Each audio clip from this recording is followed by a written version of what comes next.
finally, the boy has come back home.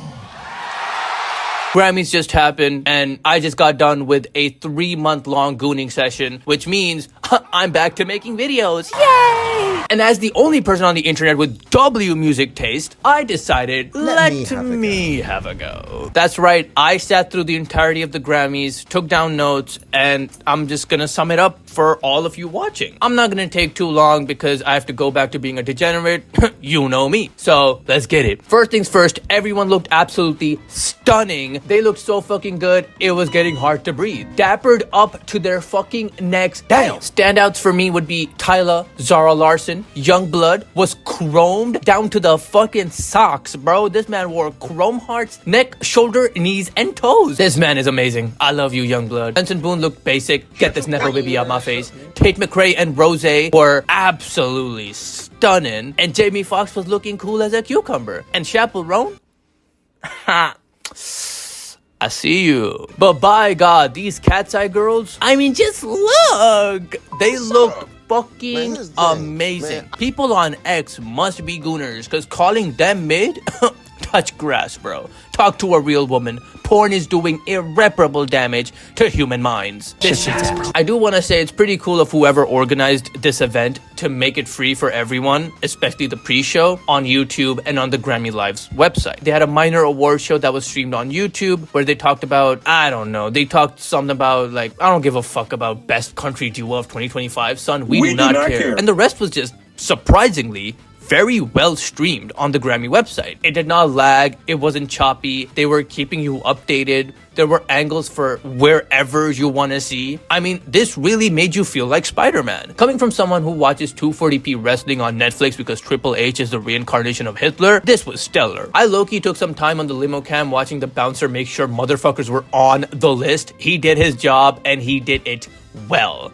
On the red carpet side of things, many people were interviewed and a lot of artists shed light on the recent events that are happening in the United States. It was really cool to see them raise their voices against what's happening. And everyone wore pins to also shed light on that message, which I cannot explicitly say because I'm being monitored, and if I say that, they might very well take me from the very house I sit in. Before the Grammy started, as I mentioned, a YouTube live stream happened in which Tyler, the Creator, won for Best Album Cover of the Year. Golden won a Grammy as well, which Sky is Blue, in case you didn't know that. Shabuzi won a Grammy as well, got emotional, it was really sweet. This little girl won a Grammy with her dad, making her the youngest person ever. And my queen, my mother, Leve, won a Grammy as well for traditional pop vocal album. For her album, A Matter of Time, which was just so beautiful. She beat Lady Gaga to get it, who is also a GOAT, but my humble queen gave her props and took the win like a champ, making her a 2-time Grammy winner, and her win streak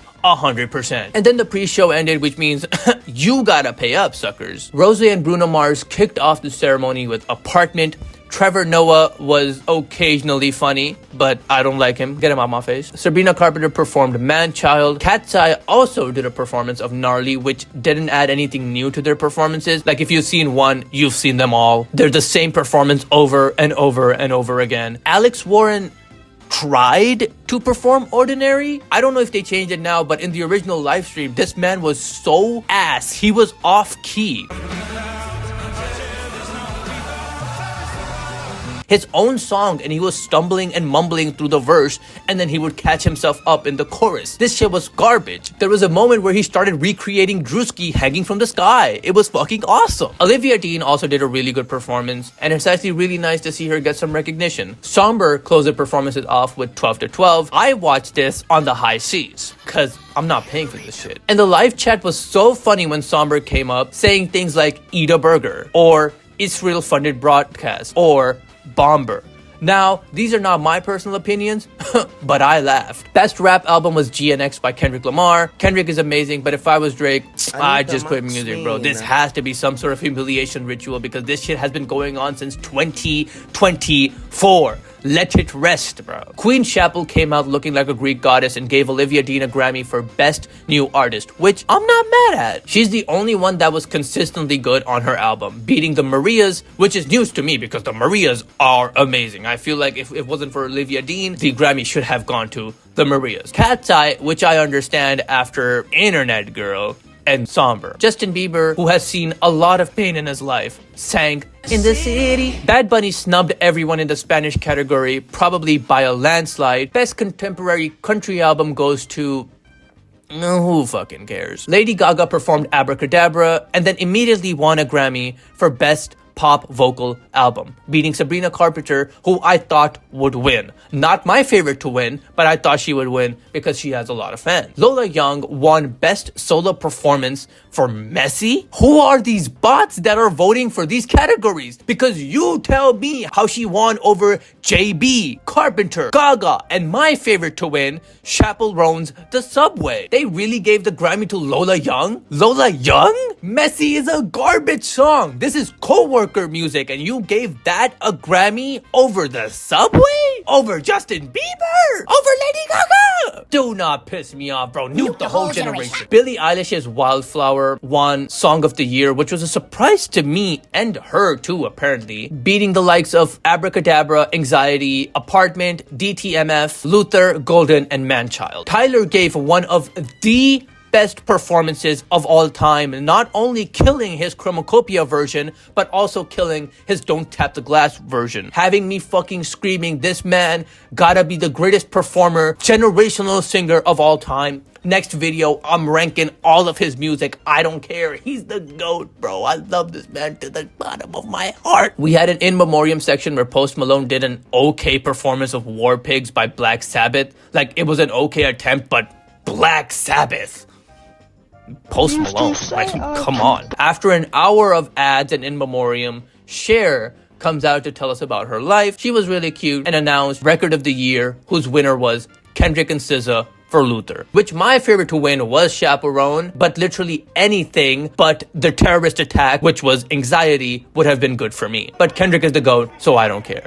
And finally, after sitting through an entire live stream, through all the insurance frauds that were shilled down my throat, all the Trevor Noah jokes, and them cutting to Sabrina Carpenter after every single fucking line uttered by anyone on stage, the winner of Album of the Year is, to literally no one's surprise, Bad Bunny, the GOAT, top artist of 2025. What a legend. No one deserves it more. And he's just so fucking cute. Look at him. Look at him cry. He's just so cute and breathable. I love this guy. And that's the Grammys. It's really funny how this was Plaque Max's worst night, getting aired by Cat's Eye and losing a Grammy.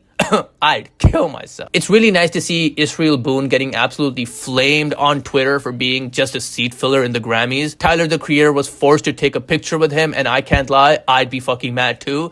It sickens me how my top artist of 3 years in a row, Conan Gray, has not even been nominated for a Grammy. Ever. He doesn't even show up on the Grammy page if you search his name up. Which sucks because he had two absolute banger albums back to back with Found Heaven and Wishbone. And even off of the album Wishbone, they could have invited him and he could have performed a song like Actor or Vodka Cranberry or this song. But no. And then he hasn't been nominated for a single song or album ever since he started making music. This is the biggest snub I've seen in my life, even though he submitted Wishbone for consideration. Now, this just goes to show that the Grammys are just a big popularity contest where streams and listens matter more than actual talent. The only person I could see that goes against this mold is Olivia Dean. And with that, that closes off the night. Thank you to my mom for giving birth to me. Thank you, Grammys, for selling me insurance for 4 hours straight. It was kind of weird having an awards show in the middle of my ads. It kind of pissed me off, but I think I'll let it slide. Thank you, Cat's Eye, for looking absolutely stunning